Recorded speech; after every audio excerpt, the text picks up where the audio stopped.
See, we only absorb about 20% of the oxygen of every breath that we take. So, right there, we should all know we're breathing 5 times more than we should be. Mm. Okay. Each breath we take, the reason we breathe, actually, this is a interesting fact that I didn't know. I should have known because we're doctors, right? But I don't think doctors get this training, is that the reason we breathe is not because we want more oxygen.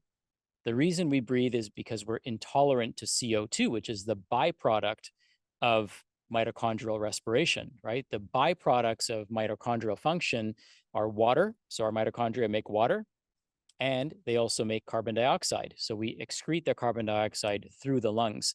And so the urge to breathe comes from being intolerant to CO2. So if you can increase your tolerance to CO2, which are there's exercises for you to be able to do that, you can decrease the number of breaths that you take, instantly enhancing lifespan. Now, most people can half the number of breaths that they take very easily just with conscious effort without really having to do anything extraneous in order for them to do that. What if aging isn't about slowing down, but leveling up? I'm Dr. Isaac Jones. This is the Longevity Leaders Podcast. Welcome to the Longevity Leaders Podcast. I'm Dr. Isaac Jones, and this episode is part of our exclusive series recorded at the Exponential Longevity Summit, a global gathering of cutting-edge health experts exploring the edge of human performance, health span, and longevity. Let's get into it. Sachin Patel, thank you so much, Dr. Patel, for being here with us. I'm so excited for you to share your knowledge and wisdom that you've shared. Now, I think you've been at multiple events that I've been at this year, but one of them you were speaking in front of around 1,000 doctors, teaching them some of the things that you're going to share today, which I'm so excited about. But thank you for being here with us today. Dr. Isaac, it's my pleasure. It's my honor. Thank you for having me, and thank you for being a source of inspiration for me, and allowing me to share this information with everyone who's listening, because this is what I believe now is my dharma. It's become my passion project to talk all about this topic that we're going to dive into, and I greatly appreciate this opportunity to share with your community. My pleasure, man. And I mean, I couldn't have thought of a better person to talk about exponential longevity and what are some of the top strategies and solutions to live longer than you, because you live it, clearly you live it. You exude health, you exude longevity. I mean, you're outside right now. That is not a fake background, ladies and gentlemen. This is actual backyard. So, again, thank you. And we've talked about a number of different topics. I mean, we have Ben Greenfield talking about biohacking. We've had Dan Pompa talk about environmental toxins and cellular healing. We've talked about emotional trauma healing. We've talked about advanced longevity technologies and things like stem cell therapy, exosomes, and peptides and things of that nature. But I would love to just hear, your thoughts around what you feel like is a critical element of longevity. And just give us your philosophy on longevity, right from the get-go, and then we'll dive into a really important topic that I think everyone needs to hear about. Yeah, thank you. So first of all, I want to let everyone know my philosophy on longevity is that longevity, although we're thinking about the future, starts in the present moment. And so I believe in more moments than more years. And so we live in a very distracted society in such that, an entire day can go by and you're like, where did the day go? Because we were not present to our family, to ourselves, to our environment, to our company, whatever the case may be. And we have engineers, social engineers, that are spending literally millions, if not billions of dollars trying to distract us, and trying to not only distract us from our purpose, but distract us from our family members, the people that we want to live longer with. So my Mhm. philosophy is that you could live 50 extra lifetimes in this lifetime if you could learn how to be present in the moment, because the moment is where everything is at. So while we're thinking about the future, what can we do to be more present? And there's nothing that I can think of that brings us more into the present moment than how we breathe. And so, as a functional medicine chiropractor, then turned functional medicine practitioner, then turned breathwork facilitator, one of the things that I've learned over the years is that the answer was under our noses all along. And Literally. literally under our noses. And so many amazing puns when it comes to breathing, right? And we'll go through some of those today, so you'll have to excuse my breathwork jokes. but I think you'll find them quite entertaining and enlightening. So, for me, what I was always looking for in practice is the zenith between simplicity and sophistication. And Da Vinci and Steve Jobs kind of had this similar philosophy, which is the ultimate sophistication is simplicity. And so, if the ultimate sophisticated machinery or equipment or creation, whatever people believe in, is this human body, then it should be really simple to take care of. The Mm. inputs shouldn't be complicated, right? Like your car and this computer that I'm using is sophisticated because it's simple to use. If I had to understand how every little thing in this computer worked in order for me to use it, it would be very cumbersome and clunky, and we'd probably throw it in the garbage after the first day. But the fact that it's simple is what allows us to appreciate all the energy and intention and thought that went into creating it. So now I believe we were created, that's a whole different conversation because there's so much intelligent design. And so when we look at the body through intelligent design, we start realizing that simple inputs like sitting outside can cause a cascade of 1,000 different things in the body to happen in a positive way. And just like you can't take vitamin D and replace being outdoors, right? They're two completely different things. One improves a marker, the other one actually improves your health. And now studies are actually showing that.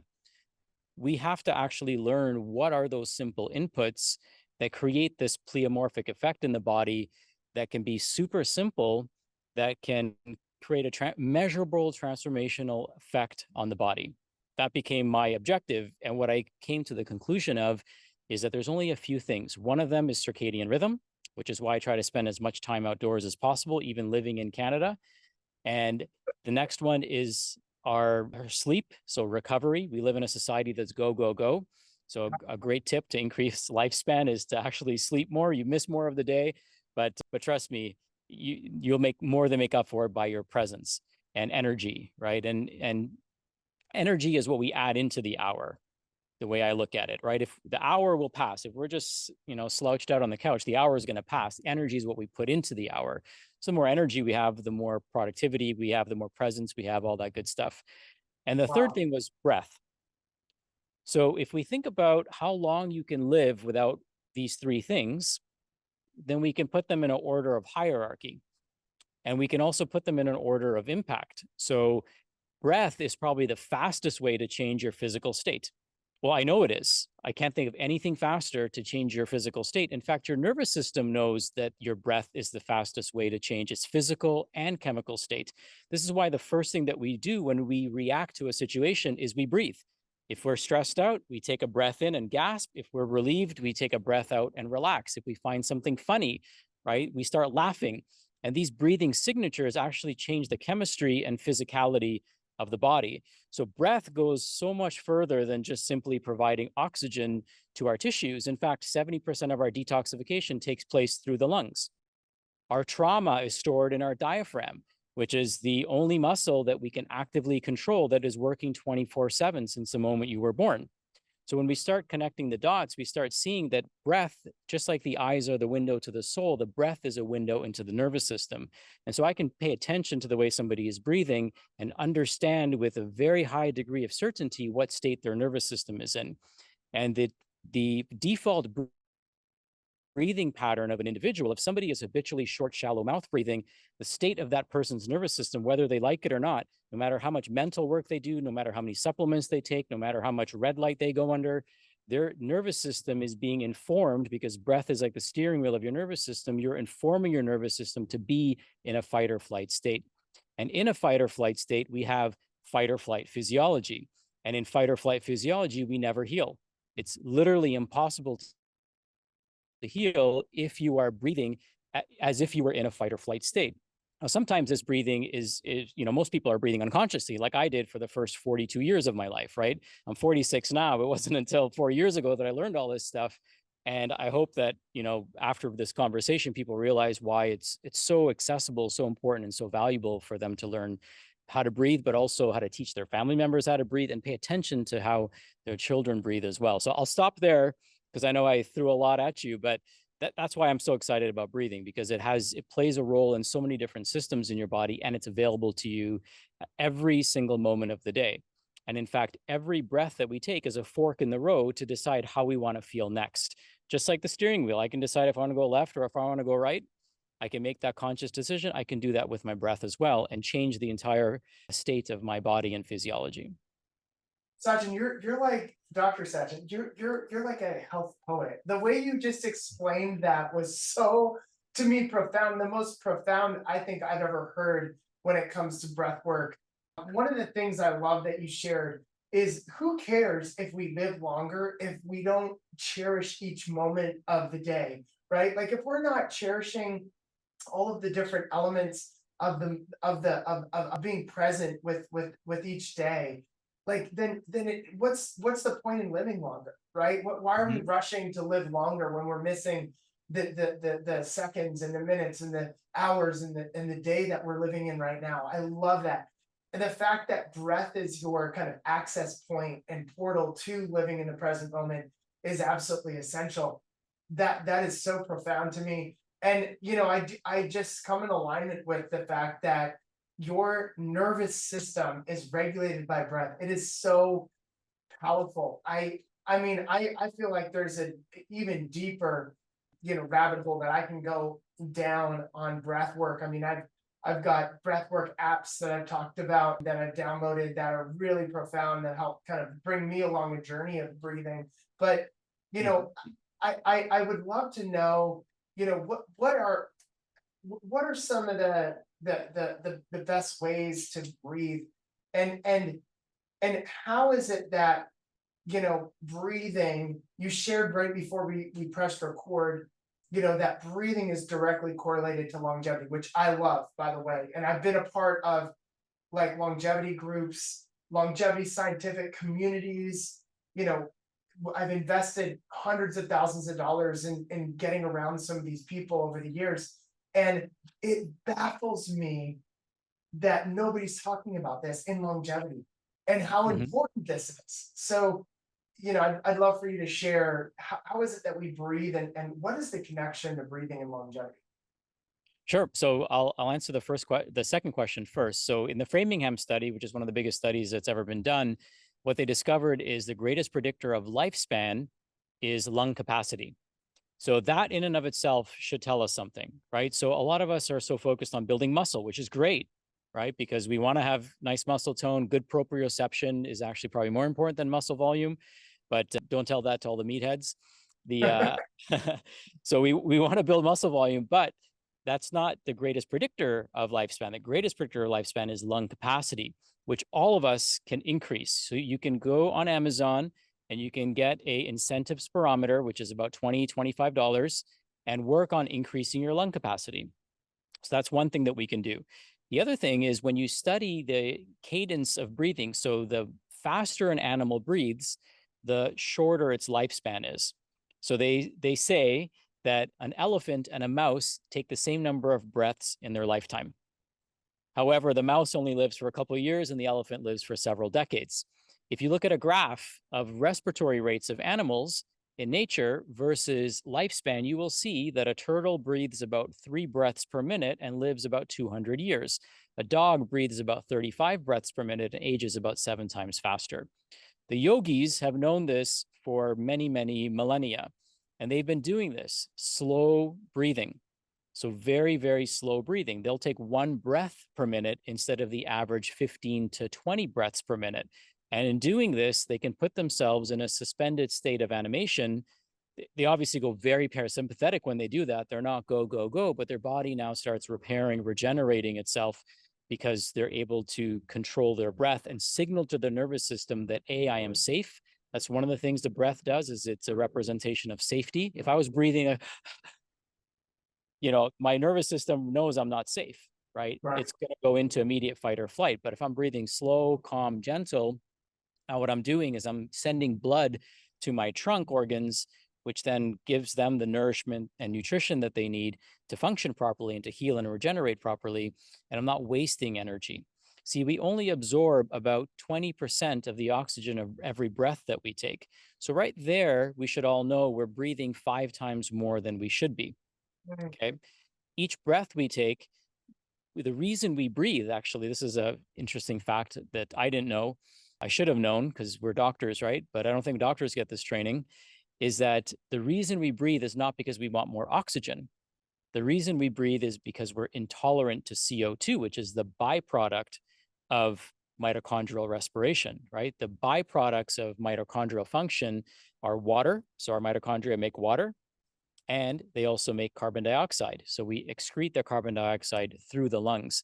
And so the urge to breathe comes from being intolerant to CO2. So if you can increase your tolerance to CO2, which are there's exercises for you to be able to do that, you can decrease the number of breaths that you take, instantly enhancing lifespan. Now, most people can half the number of breaths that they take very easily just with conscious effort without really having to do anything extraneous in order for them to do that.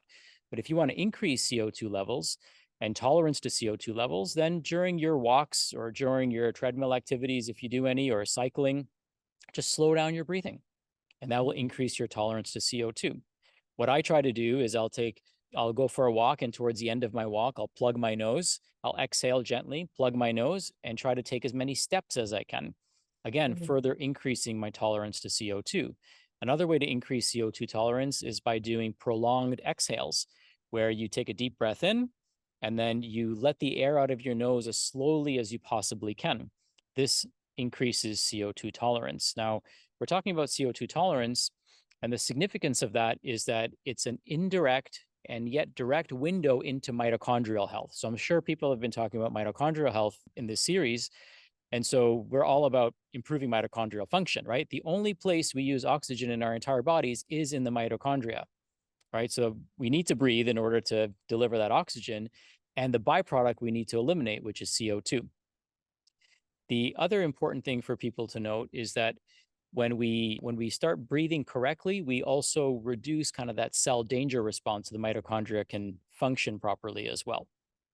So we need to breathe in order to carry out many different functions in the body. And the window to the mitochondria, as I was going to mention, is that we can do something called a Bolt test. So if you want to do a free at home, in office mitochondrial test on your clients, it's called the blood oxygen level test, where somebody would take a few cleansing breaths in and out.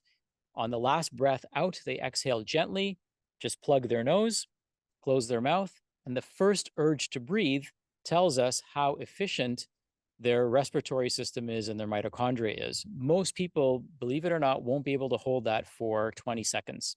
Even elite athletes won't be able to hold it for 20 to 30 seconds. You want to get to about 45 seconds. Okay.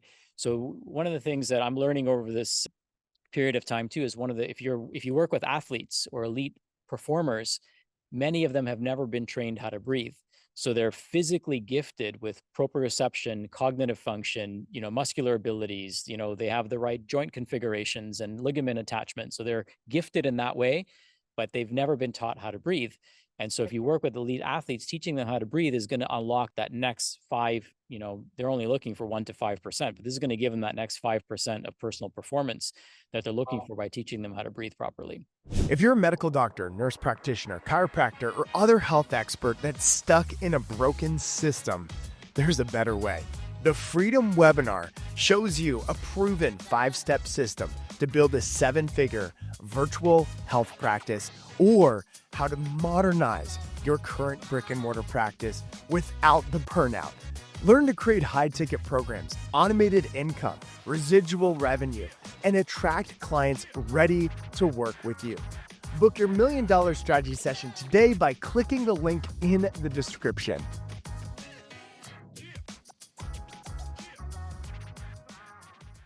That's incredible. That is absolutely incredible. And the Framingham study, that's one of the most legit longevity studies that exists. And the fact that lung capacity is connected as the #1 predictor for how long people live is absolutely incredible. And I love the recommendations and some practical strategies. What about the oxygen deprivation masks that you can work out with? Where you can shut off the certain amount of flow of oxygen and push your body a little bit. Is that another good way to Yeah. increase?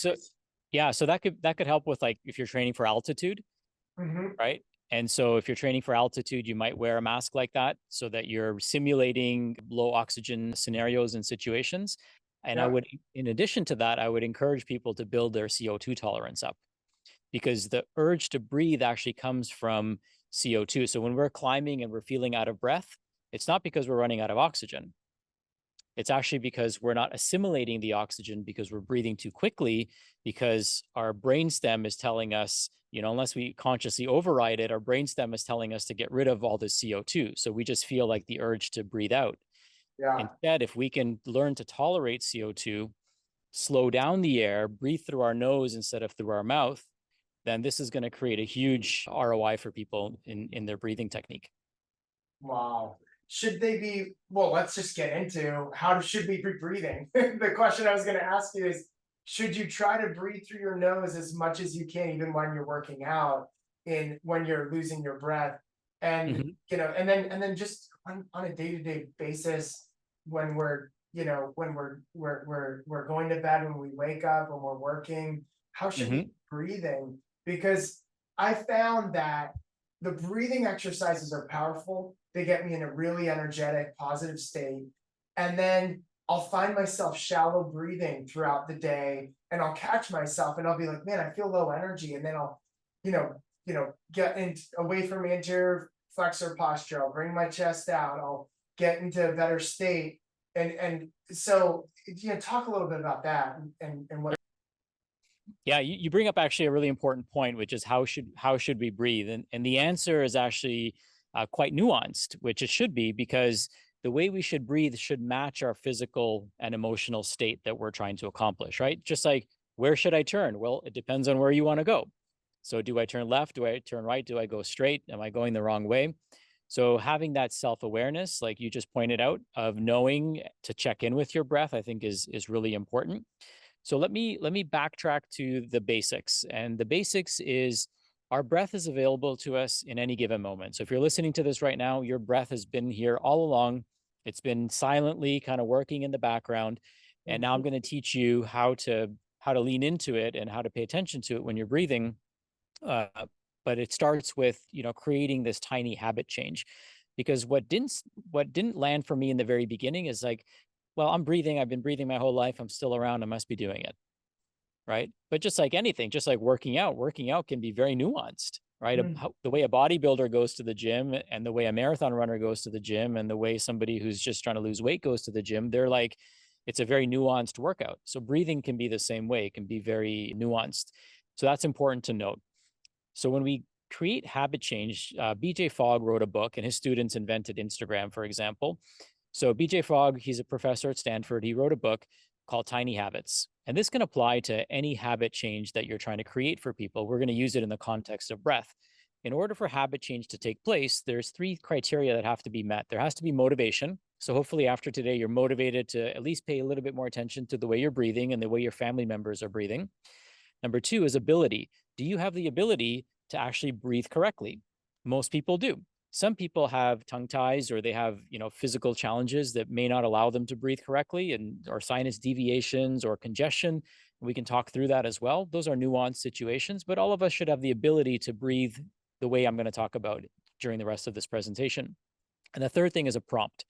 So a prompt is a reminder, right? So for you, Dr. Isaac, one of the things that we might say is like, what's something you do? What's the thing you think of the most? That would be my question for you. Me? Yep. I would say, gosh, like when I'm in my business mode, I'm thinking about like like I'm creatively dreaming about Okay. things in the future. That's probably where I go to most in business. Okay. So for me, it might be my cell phone. Okay. Or for me, it might be checking email, or it might be every time I think of my son. So we want to identify something that we do Right. frequently throughout the day. If you spend a lot of time in the car, it could be every red light you come to. So identify something that you do throughout the day frequently that acts as a prompt. So what I Drinking, tell, right? Like every time I drink water, it could be the anchor to breathe it. You know what I'm saying? there you go. Exactly. Right. So find what that prompt is. And then the second thought I want you to have after that is, how's my breath? So this gives us an opportunity to anchor breathing, like you said, to something that we're already doing. And then it just becomes a secondary thought, because we're going to have a thought after that anyways, but why not anchor the thought of breathing into it? And then once we start doing that, we now start thinking of breathing. Maybe you take 100 sips of water a day. So now you've got 100 times that you're going to think of your breath. So you're already instantaneously within, days, improving a behavior that, if done consistently over a period of time, will create measurable improvements for you. So first is motivation, ability, and then prompt. And then the question is, okay, how should I be breathing? So I'm gonna speak to how you should be breathing most of the day, because I would imagine if you're like me, most of the day you might find yourself reading a book, maybe watching some television, going for a walk, or on your computer checking email. Like most of my day, I'm going to be sitting having a conversation with somebody, okay, or I'm going to be on my computer, or I'm going to be sedentary, as an example for this situation. And so the way you want to breathe when you're in a relaxed state is what we call coherence breathing. Coherence breathing is really simple. It's 6 seconds in, 6 seconds out. Now you can count as long as you want. So those would be slow 6 seconds or really fast 6 seconds, but just get into whatever that tempo is, around 6 seconds in, 6 seconds out. Okay. That pace is going to be about 6 heartbeats in, 6 heartbeats out, if you need something to anchor to. And so when you're breathing that way, that's what we call coherence breathing. This is when your brain and your heart become connected. Studies have shown that you get increased oxygenation to the brain when you're breathing in this pattern. So this is what I refer to as the default pattern, coherence. 6 seconds in, 6 seconds out, breathing in and out through the nose. Your breath doesn't have to be deep, right? This is kind of a misnomer. It doesn't have, we don't want it to be shallow, but you don't have to breathe like all the way in and out with these breaths. Your breathing should be inaudible and imperceptible to the person sitting next to you, should be slow and steady. If I were to put a feather under your nose, the feather should barely move. Okay. And so the way I look at it, we did this really simple experiment in our house, and I filled up a bowl with water and I put my nose at the edge of it.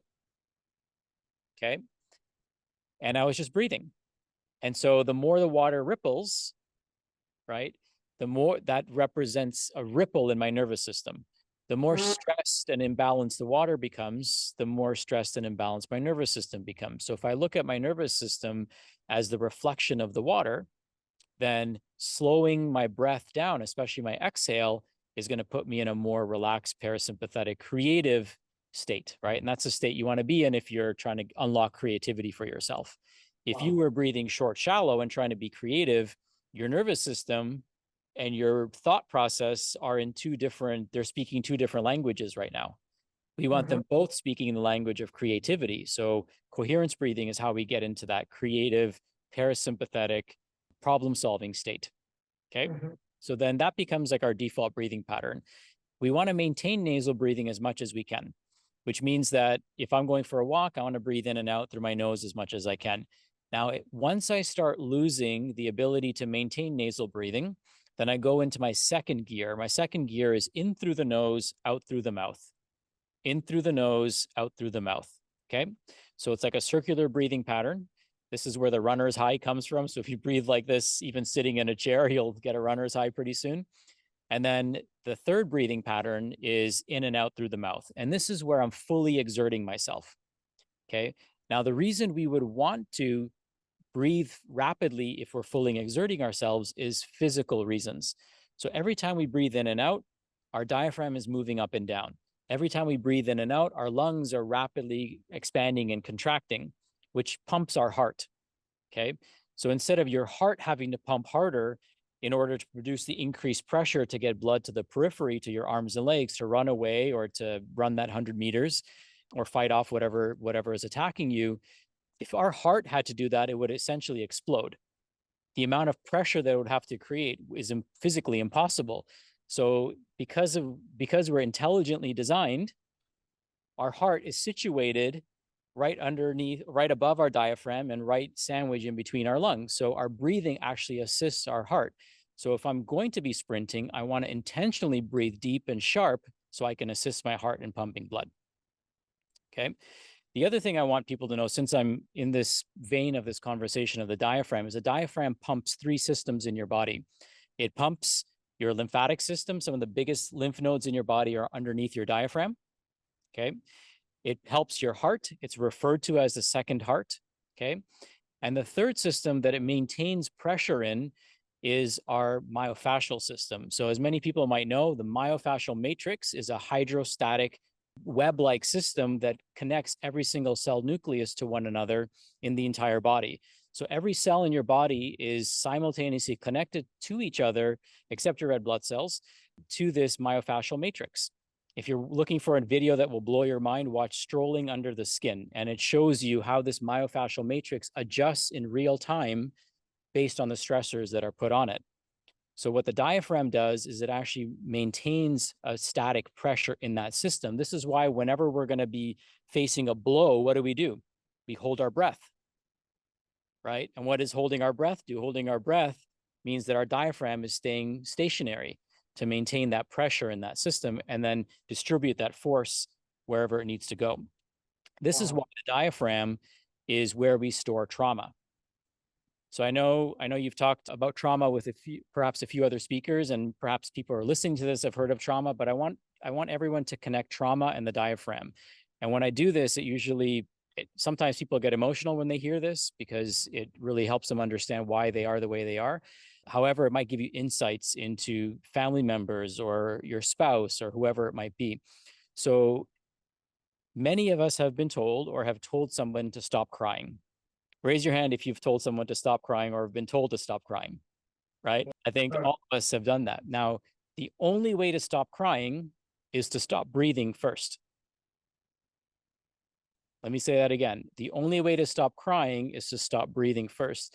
And the only way to stop breathing is for your diaphragm to hold still. So when we have this pressure of emotion that's building up, crying is actually the nervous system's way of releasing, right? So I would suggest that you never tell anyone to stop crying.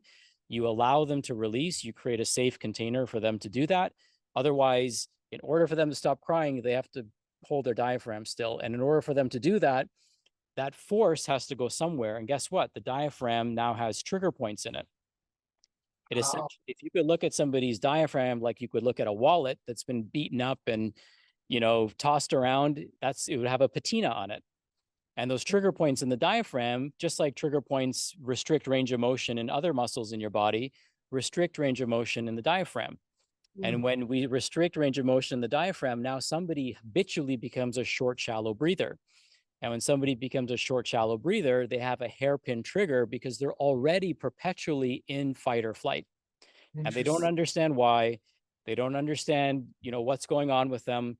They just think that this is the way I am, but it's because that default pattern of their breathing, because of the traumas that they've experienced or the traumas that they're holding on to, haven't been released. So one thing people can do is they can start digging underneath their diaphragm, laying on their back, knees bent, abdomen relaxed, fully exhaled, start feeling underneath their rib cage to see if they have any trigger points there.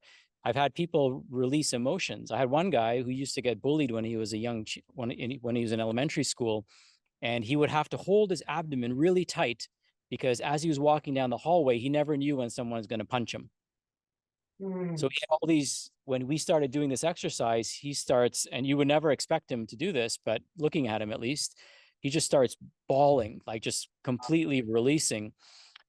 And, once things settled down a bit, he opened up and he started sharing, and he's like, I didn't realize how much I was holding on to and how much it was affecting me. And as soon as he got rid of that trigger point, it was just like his whole nervous system was able to relax again. Get rid of the trigger points through even just like tactile massage or even releasing emotionally, like crying can help to release it. Yeah, absolutely. And this is why, when people go through breathwork experiences, like you've been through some of them, I've facilitated as well, they start releasing and they're like, where's all this emotion coming from? And it was just so buried, right, in their diaphragm. And now that they're going through these movements, they're releasing that trauma that they're holding on to. And it's just profound, the shifts that take place for people. So I just want people to recognize that the way somebody breathes is the default state of their nervous system, and it can clue us into the trauma that person's experienced. And it can also clue us into, their state. So I'll give you a funny example. I know you're married just as I am, and many people might be. So we have to be able to read our partners, especially if we want to have a conversation with them. And so what I pay attention to is not just my wife's body language if I'm having a conversation with her, because people can, kind of trick body language, right? They to a certain degree. they can also trick what they're saying. Like they may not say what they mean, right? Yeah. However, if you pay attention to the way they're breathing, the nervous system never lies. So if I speak to my wife, what I pay attention to is how is her breathing changing during this conversation, or even after I ask the first conversation or the first question, is this the right time to have this conversation? Right.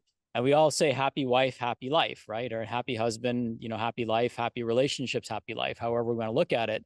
And so if we're going to live longer, we have to be able to read other people that are around us too, right? And we can read other people's nervous systems by paying attention to the way they're breathing. The way they're breathing, I'm going to be seriously paying attention to that. That's awesome. With the trauma healing, people, I've heard different trauma healers say, hey, like you're holding trauma in your shoulder, you're holding trauma in your head, you're holding trauma in your heart. Close your eyes, point to where you feel this particular trauma is associated in different parts of your body.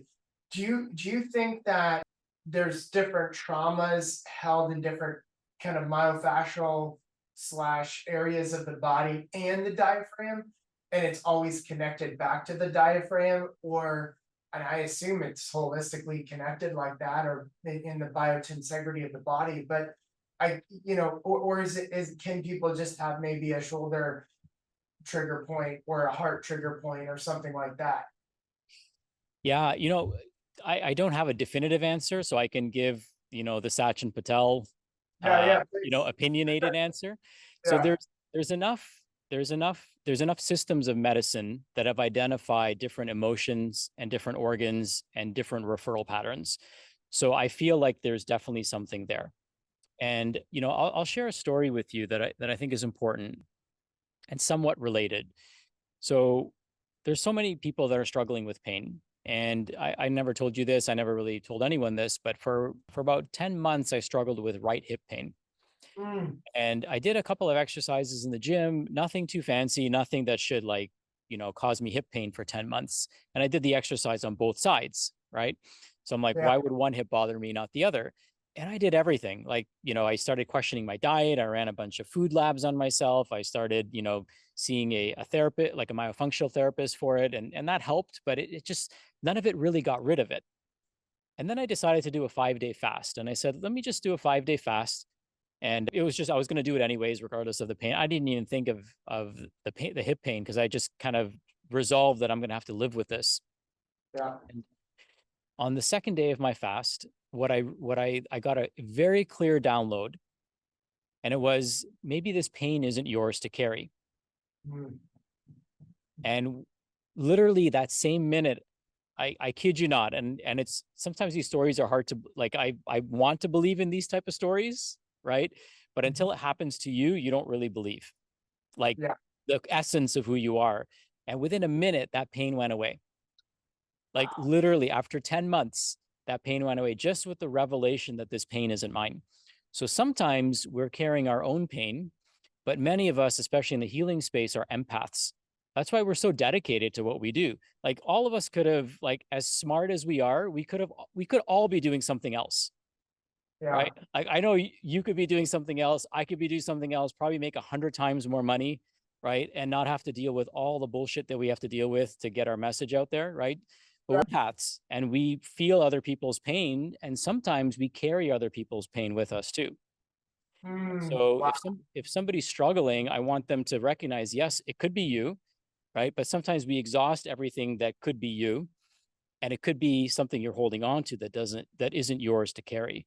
So for people that, want to go down this rabbit hole, one of the crystals I recommend that people carry, and I gift a crystal lamp, a selenite crystal lamp, to all of my clients. I did that for 4 years straight, because selenite transmutes energy. So you can carry a small piece of selenite in your pocket. If you're dealing with patients, you can keep it in your hand if you're on Zoom calls, and this transmutes energy. So you're not taking on other people's energy. And at the end of the day, right, our energy is what we want, right? Energy helps us repair. Energy helps us rejuvenate. Without energy, you can't live very long, right? Your mitochondria die after 5 seconds of not getting oxygen, right? It only Wow. takes 5 seconds to kill them. Doesn't take much, right? So I'm glad we have 5 extra breaths in every breath that we take. But it's important for us to recognize as practitioners, as even lay people who are listening to this, if you feel like you're doing everything, then and you've looked inside deeply and you feel like you've resolved everything, because that's where I was. I'm like, I'm doing all these things right. Like, what's going on? That revelation that it wasn't my pain was life-changing for me. And then literally like 2 days later, I was running a trail, like just cruising with absolutely like it never happened. And it's been that way ever since. That is so remarkable, man. There's such an interesting psychosomatic, whole element to health, and I Mhm. can totally resonate with that because I would take on people, especially the first year, 2 years of me in practice in 2008, 2009. I was like really physiologically impacted by, some of the things, just because I care so much about people. And Mhm. so I still do care very much so about people just like you do. But then, having that strategy is really good. So why should we nose breathe? What's the big deal with nose breathing? Great question. So, this question comes up a lot. Why should we breathe through our nose versus our mouth? We can, in theory, breathe through, both orifices, if you will. However, the mouth is perfected for food going in, the nose is perfected for air going in. And Mm. you could, in theory, drink through your nose, right? If you wanted to. It's not advised, right? So to me, when somebody when somebody is asking that question, we just have to understand that they both have different purposes. You could do both Right. you could eat and breathe with both organs, but it's smarter to do one versus the other. Now, what's interesting about the nose is specifically designed to pressurize air, which allows 20% more oxygen to be delivered to our lungs and alveoli. If you ever had to take a last breath, you'd want it to be through your nose because you'd get 20% more oxygen delivery. The nose purifies the air, so it cleanses the air physically. That's why we have nose hairs, and that's why I always encourage people to men don't completely shave the inside of your nose because you're adding more stress on your lungs. Just trim your nose hairs so they're not, taking a stroll. And that's as far back as we need to take them because physically we want to capture particles that might make their way into the nose. Our nose is also lined with a nasal mucosa, and that nasal mucosa is essentially coated with nitric oxide. Nitric oxide kills viruses, pathogens, and bacteria on contact. That's one of the main reasons why breathing through our nose is so critical, because it purifies the air biologically, right? So it acts as a biodeterrent. The other thing that happens when we breathe through our nose is we moisture regulate the air, we temperature regulate the air, and in a sense, we perfect the air before it goes into our lungs. Remember, our lung has a microbiome. So I don't want to be sending, toxins and stuff that doesn't belong down there into that lung microbiome. So by breathing slow and breathing through our nose, we're literally sending that nose through the air through a little factory that's perfecting the air particles as they go into our lungs. Now, our Mm. mouth, on the other hand, it's important to recognize this. Oh, I'll say this. So the mouth is the dirtiest part of the body. So if you ask any microbiologist, what's the dirtiest part of my body, they're going to instantly say your mouth. So if we're breathing in through our mouth, let's say 23,000 times a day. Right now, during conversations, we might breathe through our mouth, but we don't want to be habitual about that. If we're doing that 23,000 times a day, we're sending the dirtiest air into our lungs as possible. We're also drying out our saliva. When we dry out our saliva, then we kill the beneficial bacteria and we change the chemistry of the mouth, making us more prone to cavities. In fact, the number one cause of cavities, I just learned this 4 years ago, is mouth breathing. It's not sugar. Not saying sugar is good for you, but imagine mouth breathing and eating a lot of sugar. I mean, it's a deadly combination. But Which what is happens? probably what a lot of people do, right? Well, exactly, right? It So changes the microbiome. yeah. So what ends up happening is now we're destroying our teeth, right? The teeth are the window into so many different systems into the body. Your teeth have meridian points on them, so they're connected to all your organs. So we want to keep them as long as we can. And we start thinking about longevity, right? The question becomes, well, how long do you want all of you to live, right? Not just not just your consciousness, but you want every part of you for as long as possible. And so Yeah. I see a lot of people in their 50s, 60s, and 70s developing a lot of dental issues, right? Mm. And they have teeth pulled and, they get dentures or they get veneers and they have all these challenges with their oral health. But the oral health is actually a great predictor of longevity as well, because it's a window into the cardiovascular system. and into the immune system. So your immune system, Dr. Isaac, starts in your nose. Mm. A lot of people don't think of it that way. They think of, when we think of where does your immune system start? Well, most people think in your gut, right? But it actually starts in your nose. That's your initial defense against the outside world. So we Wow. breathe in about 30 pounds of air, and which means we breathe in more air a day than the amount of food or water that we drink in a week. Wow. So we have more exchange with the outside world with our lungs, and exposure to the outside world with our lungs than any other part of our body. So when we do something as simple as breathing through our nose, it makes a huge difference. And just really quick, I want to touch on nitric oxide. So when we breathe through our nose, we increase nitric oxide 6-fold. When you do something as simple as humming, you increase nitric oxide 15-fold. Okay. Nitric oxide plummets in our mid 40s. So men and women, you're going to have a decrease in nitric oxide production. And nitric oxide does a few things. So it's antiviral, antipathogenic, antibacterial. So it has a cleansing effect, but nitric oxide also dilates our blood vessels. And so we are learning now that many chronic health issues are, like especially cognitive decline, is due to poor circulation. It doesn't matter what you're eating. If you can't get circulation to the area, you can't get nutrients to the area. So when we breathe through our nose, we increase the dilation of our blood vessels, which improves microcirculation. And when we improve microcirculation, that means more blood's going to our brain. It means more blood's going to our reproductive organs, more blood's going to our fingertips, right? And to our periphery, and healing and repair is taking place as well, right? Most injuries that don't heal, it's due to microcirculation. The body can't get the nutrients to the area, and it can't remove the waste. So nitric oxide will help us get more circulation, and our lymphatic system gets rid of the waste. So I think that's really important for people to note, is the nitric oxide benefits as well. Wow, that is so profound. And I've heard that tongue scraping is another way to like massively increase nitric oxide. Is that true? What are your thoughts on that? And Yeah, you know what? I'll have to look into that. I know we do recommend tongue scraping to our clients. I've been doing it my whole life being Indian. I didn't know that people didn't scrape their tongues until I moved into a dorm and lived with other people. I'm like, wait a minute, you guys don't scrape your tongues? So scraping your tongue and gagging is very essential to vagal nerve stimulation. And so every morning it was so strange growing up. My dad would be in the bathroom like gagging himself, and we're like, what is this guy doing? Get up and do the same thing. And it was hilarious to us. And now I, of course, find myself doing the same thing as well because of how much stimulation it has to the vagus nerve. So it'll stimulate peristalsis. Scraping the tongue gets rid of pathogens, and it detoxifies the mouth as well. So our body's trying to expel toxins through the mouth and through the tongue. And then it changes the microbiome. So I could see how if it improves the oral microbiome, that it would improve nitric oxide production because there's yeah, specific types of bacteria that increase it. Now, one thing to note is mouthwash kills the microbiome of the mouth. So when COVID was a thing, the experts would tell people to use mouthwash, and mouthwash would actually destroy the bacteria that make nitric oxide.